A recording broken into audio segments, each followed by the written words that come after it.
Embroidery join केलं मी November महिन्यात. त्याच्यानंतर मी जरा सतत यात पडलेला आहे कामाचा. दुसरी पण कामं आहेत माझी, त्यामुळं त्याच्याकडे जरा दुर्लक्ष झाले. परंतु ज्या वेळेला मी हे घेतलेलं आहे हे माझ्या मी मिस्टरांसाठी घेतलं. हा सर आले होते, पेटकर सर आले होते, जाधव सर आले होते आणि त्यांनी मला ही माहिती दिली सगळी. माझं हे प्रॉडक्ट घेण्याचं कारण कसं की माझ्या मिस्टरांची तब्येत खूप वीक होती आणि त्यांना शुगरचा त्रास होता. बाकी कुठला त्रास नाही, फक्त शुगरचा. ती पण टेन्शनची शुगर आहे. टेन्शन वाढलं की शुगर वाढते, रक्तातली शुगर नाही. त्यामुळं एवढं टेन्शन मला नव्हतं. कारण ह्यातून पण त्यांनी लवकर बाहेर पडावं या उद्देशानं मी ते घेतलं, त्यांच्यासाठी घेतलं. पैशाची तशी व्यवस्था नव्हती तरी पण मी त्यांच्यासाठी ते पाऊल उचललं आणि घेतलं.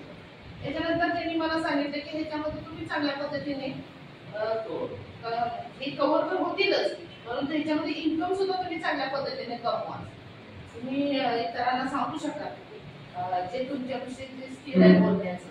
त्याच्या अगोदर मी शिक्षकांना ट्रेनिंग देत होते, त्यामुळं मला किती मोठा मॉक असला आणि त्यांच्याकडे बोलणं मला काही वाटत नव्हतं. मी म्हटलं तुम्ही मला ट्रेन करा, मी सांगेन. त्यावेळेला मी केलं तर माझ्याकडे असे अनुभव आले. एक तर माझ्याकडे कॅन्सर वाढला, लेडीज कॅन्सर झाला होता. फर्स्ट स्टेजचा कॅन्सर होता.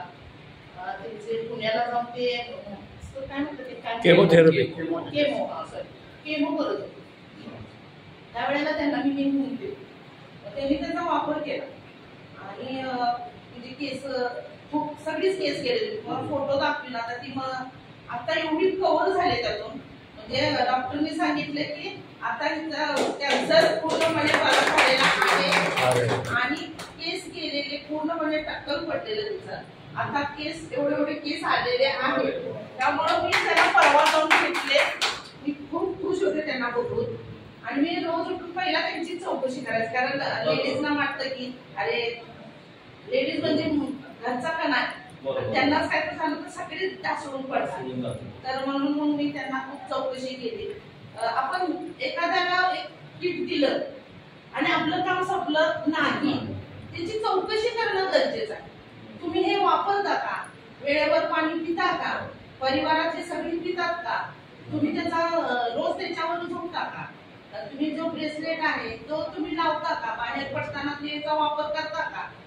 मग हे कितपत त्यांचं चाललंय हे त्याचा फोनवर आपण जरी विचारपूस केली तर त्यांना पण बरं वाटतं आणि आपल्याला पण त्याची प्रोग्रेस होईल. मग आता ते खूप यात आपल्याला इंटरव्ह्यू देण्यासाठी पण तयार आहेत आणि स्वतः काम करायला पण तयार आहेत. अशा भरपूर पॅरालिसिस झालेल्यांना पण दिलं होतं, त्यांचा पण बरा झालेला आहे. म्हणजे एक आनंद वाटतोय आपण कुणाला तर दिला आणि त्याचा त्यांना फायदा झाला आणि खूप मस्त वाटते हे काम करताना. थोडा जरासा गॅप पडेल थोडं नाही, मला तुम्हाला काम सुरू करायचं आहे. मला जर करायचं नसतं तर मी आलेच नसते. तर मला इकडे जरा ओढ आहे, नाही असं नाही. मला या क्षेत्रामध्ये काम करायचंच आहे आणि सगळ्यांच्या पर्यंत पोहोचवायचं आहे. थँक्यू.